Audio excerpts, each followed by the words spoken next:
예, 박상욱 대법관 후보자 인사청문회는 28년 전에 있었던 박종철 씨 고문치사 사건의 실체와 함께 당시 수사를 맡은 검사들의 역할을 재조명하는 그런 계기가 되고 있습니다.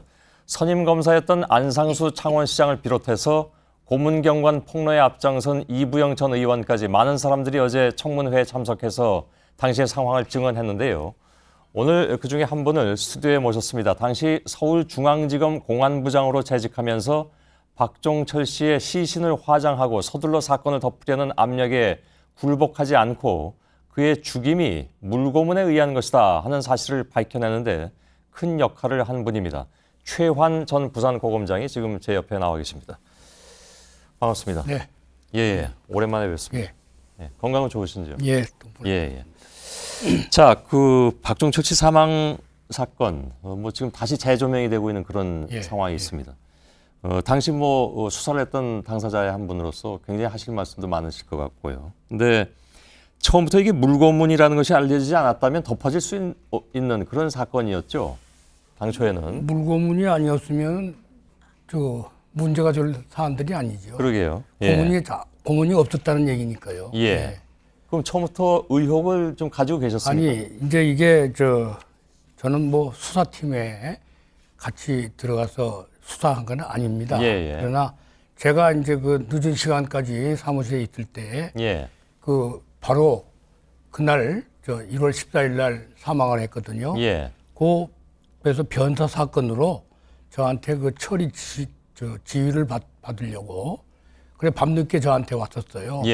그러니까 1월 14일 날 한 저녁 7시 한 40분경에 그 용산경찰서에서 아니죠. 요 대공수사팀에서. 대공수사팀에서. 그러니까 그 사람들은 이제 흔히들 밤낮 없이 이렇게 일을 하지만은 우리 검찰도 한 저녁 무렵 되면 다 퇴근하거든요. 그 유일하게 남아있는 게 공안부장입니다. 그 사람들은 이제 저도 상황 근무를 해야 되기 때문에. 그러니까 저한테 찾아와서 내놓은 그 보고서가 이런 A4용지 2쪽짜리.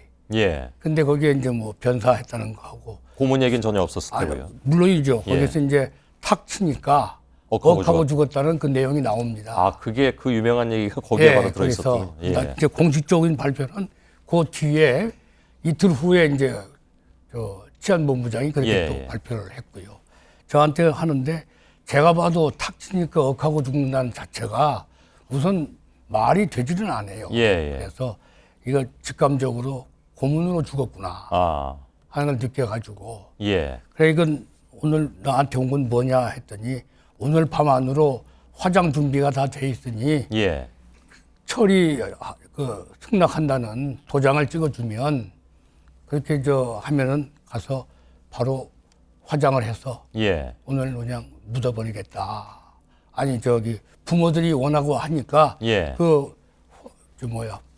뼈 가루를 부모들한테 인계하겠다 이런 얘기였습니다. 어찌 보면 이제 그 속전속결하겠다라는 것이 굉장히 읽히는 상황이었는데 그걸 그러면 이제 막으신 상황이었잖아요. 그리고 나서 1차 수사가 들어갔습니다.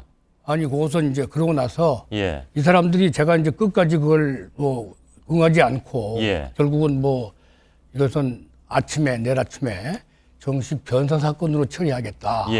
이렇게 하니까 거기서부터 이제 그 사람들은 이제 차질을 빚고 저를 아무리 설득한다고 될 일도 없고 사방에 전화는 왔다고 말이죠. 전화 온다는 게 이제 우리 앵커님께서 생각하실 때 압력이죠. 그게. 이렇게 이제 했는데 끝까지 굽히지 않고 그래서 다음 날 아침에 일찍이 정식 사건으로 보고서를 갖춰서 오면 내가 해주겠다. 이렇게 돌려보냈습니다. 제가 좀 얘기를 빨리 진행하려다 보니까 이제 수사 얘기까지 들어갔었는데 그 전에 상황을 지금 말씀해 주신 건데요. 그게 정확하게는 87년 1월 14일 밤이었고 그러면 거기서 바로 처리하지 않으시고 그걸 이제 일단 묶어두셨잖아요. 그렇죠.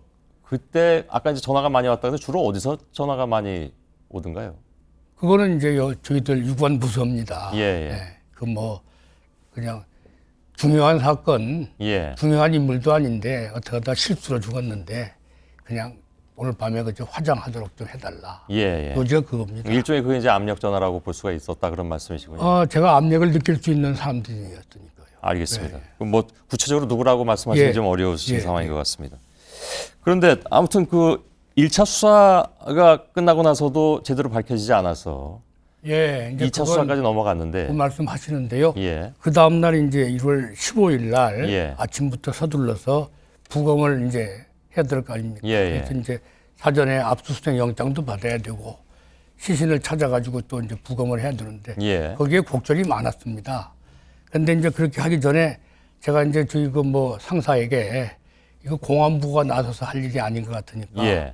형사부 검사를 하나 지원해 달라고 이렇게 부탁을 드리니까 예. 아무도 원하지는 않아요, 형사부에서. 그래서 그날 마침 용산경찰서 당직 검사가 안상수 검사입니다. 아, 그렇군요. 할 수 없이 이제 거기에 와서 이제 제 지휘 받아가면서 이제 했는데 예.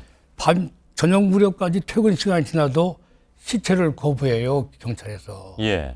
그래 이제 그거 뭐 길게 드릴 수가 없지만은 그걸 설득을 하고 해서 결국 경찰병원에 있는 시신을 한양대학교, 그때 왕십리에 경찰병원이 예, 예. 있었거든요.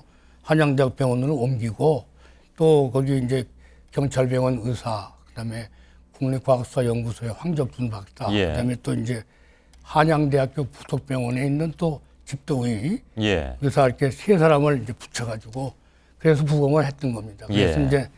이제 결과가 무고문 치사로 이렇게 이제 끝난 거지요. 알겠습니다. 그다음에 이제 수사 문제가 된 거는 16일 날이 되죠. 이제 그다음 날. 1월 16일. 예. 예. 그날부터 이제 저는 이제 저 혼자 생각에 이건 철저히 내가 가려냈으니까 검사들하고 해서 해결을 해야겠다. 예. 왜냐하면 그때부터도 그 전부터 이 고문이라는 건 우리가 한시바삐 청산해야 될 문제고 예.